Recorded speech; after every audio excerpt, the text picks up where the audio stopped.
শ্রী আদিত্য প্রভুর আবির্ভাব। কেন তিনি পৃথিবীতে অবতীর্ণ হলেন? কলিযুগের অন্ধকার যখন ধীরে ধীরে পৃথিবীকে গ্রাস করছিল, যখন ধর্ম ক্ষীণ, ভক্তি প্রায় লুপ্ত, মানুষের হৃদয় থেকে ঈশ্বর স্মরণ হারিয়ে যাচ্ছিল, তখনই করুণার সাগর ভেঙে পড়ল এই ধরাধামে। নবদ্বীপ ধামে শান্তিপুরে শ্রী কুবের পণ্ডিত ও শ্রীমতী নবদ্বীপী দেবীর গৃহে আবির্ভূত হলেন স্বয়ং মহাবিষ্ণুর অবতার শ্রী আদায়িত আচার্য প্রভু। তিনি আর কেউ নন, তিনি সেই মহাবিষ্ণু যার নিঃশ্বাসে অসংখ্য ব্রহ্মাণ্ড জন্ম নেয়, যিনি শ্বেত দ্বীপে শয়ন করেন আর যার করুণায় কণায় জগৎ বাঁচে।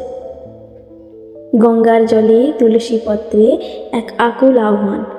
শ্রী অদ্বৈত প্রভু দেখলেন কলিযুগে মানুষ ভববিস্মৃত, ভক্তি নেই, নাম নেই, প্রেম নেই, তার হৃদয় কেঁদে উঠল।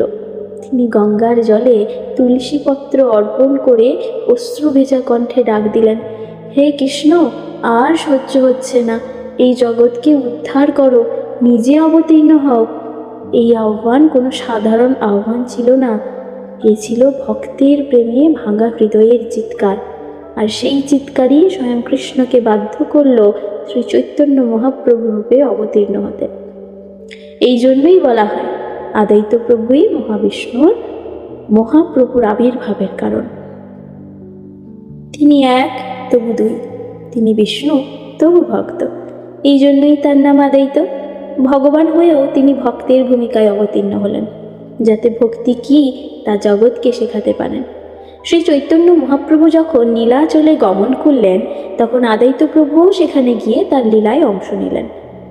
মহাপ্রভুর সঙ্গে সংকীর্তনে মাতলেন, জগন্নাথ দর্শনে প্রেমে বিহ্বল হলেন, কখনো ভক্তরূপে মহাপ্রভুকে তিরস্কার করলেন, কখনো বিষ্ণুরূপে গম্ভীর হলেন।